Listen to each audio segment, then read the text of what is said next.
only different. Did the touring ever get tough and boring, or was it just stressful? I think it was stressful, and there was times when I felt like, I'm not sure if this is really the right choice for me in my life, because I was always, I've said this before, I was always attracted to a healthier lifestyle, and being on the road is not the healthiest lifestyle. Yeah. It's hard to eat properly and get exercise, and it's just a grueling thing. So yeah, plus substances that might have been around you all the time. Yes, that was a major factor, and to be honest, a lot of my good friends are no longer with us, and that has always been a great source of sadness for me, because it's just unfortunate that happened. And sure. Did you find any other interests, or was it always music that you wanted to do?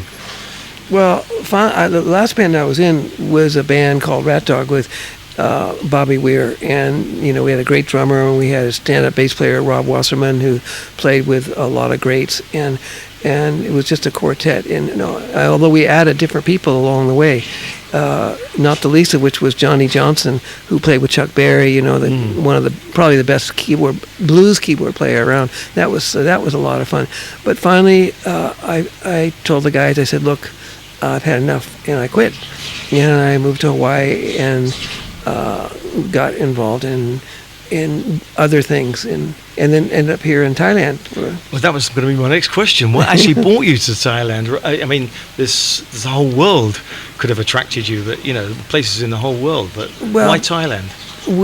I had been delving into philanthropic enterprises even before I moved here, flying back and forth. So it became my primary focus. So we finally, my wife and Mary, who's not here today, but is here with me in Thailand, we got involved with starting this foundation, in which we've been doing for on and off for, I think, close to 20 years now. I was going to say, it became a passion. Yeah, that has been. And I think it's also been my saving grace in a sense, because it's just a very healthy thing to get involved in. It's very fulfilling. I mean, that was the thing. Is that the motivation? Is the fact that it's kind of like a karma thing? Well, yeah, you can put it that way. For me, it was it became my primary focus. And music, I just let music go for about 10 years. I even stopped playing guitar. Now I play every day. But for a while, I just didn't want to even have much to do with music. And who have you really helped? I think it's more the people in the north of Thailand. Is that right? Well, we worked all over, but I think that our primary, right here in Pattaya, we work with Gun Michai, with Cabbages and Condoms, and in some of his enterprises. But our primary focus has been in Kanchanaburi, and called Children of the Forest. Right. And that's still going. Forests have played a big part in your life, haven't you? Because you had an album which you did all about, was it Sundown on the Forest? Sundown on the Forest. Yeah. Yeah. Tell us about that, because... Well, that was also an epiphany, I guess, a life-changing event, because a song was written called Sundown on the Forest, and the lyrics were just amazing. And I was in my car, and I heard this interview of Julia Butterfly Hill, who was this incredible woman who lived on top of a redwood tree for 2.5 years on a small platform, almost died. And so I What was her point? What was she trying to prove there? Well, she was trying to save the old-growth redwoods, which are, the oldest growing things on the planet. But she did save the tree that she was up, was called Luna, which she saved. And so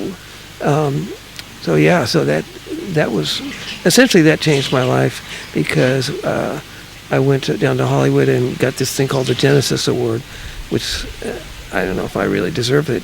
Anyway, the song was dedicated. Somebody thought you deserved it. Well, anyway, it was dedicated to Julia, and so that was, that's really what kind of was one of the things that really motivated me towards my philanthropic enterprise, probably more than anything else at that time.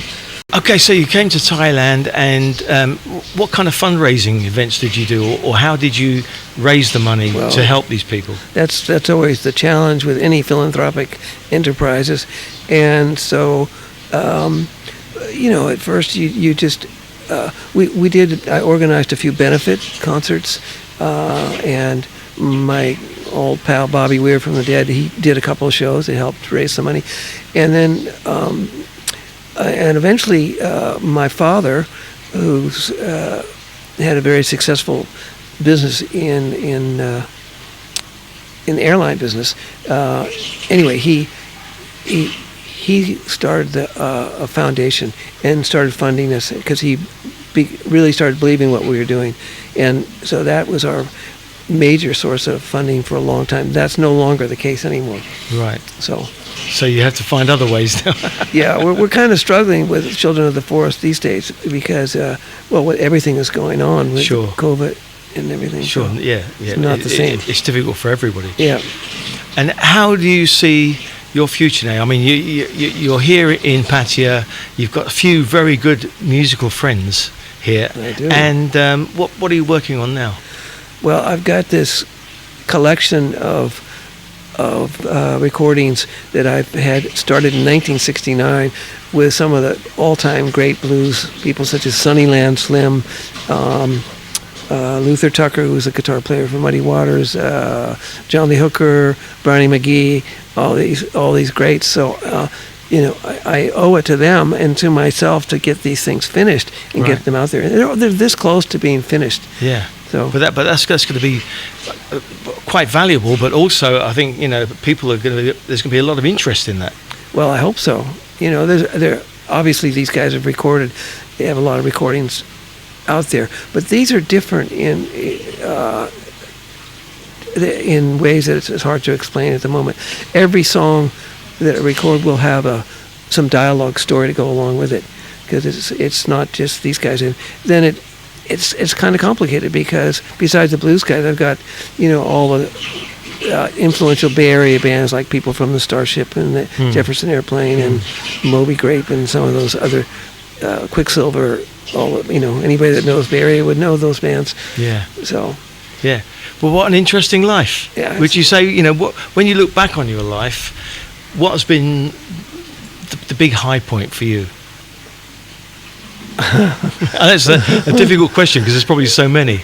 Well, it is a difficult question. I answered this once before on the other podcast, and it's hard to say what the most difficult. I mean, the highlight of my life. But I'd have to say that having saved a guy's life in Mexico was pretty dramatic, and it changed me in ways that I can't even describe. It was actually a miracle because he was clinically dead. Really? We got him. Yeah, he was under the water at 20 feet. I went down. He fell one of those parachute rides and fell out. He couldn't swim.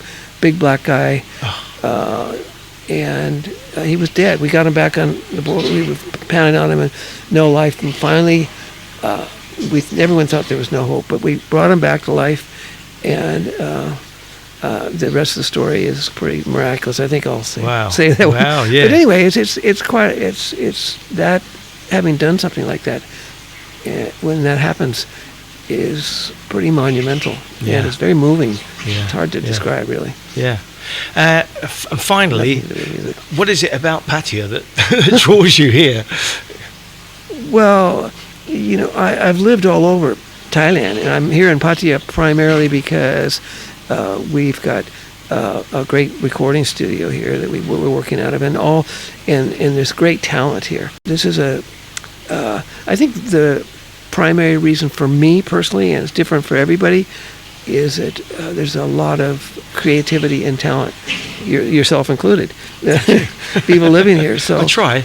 You do a great job, and so I think that's the primary reason I'm here, because we have a place in Hua Hin, which is really beautiful, a lot of nature, but they don't have the facilities and all the talent. That's it. Here that they have here.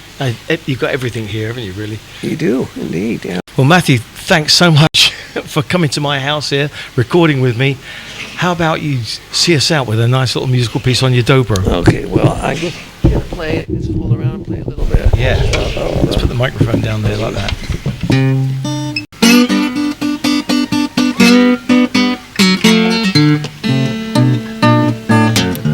Just like.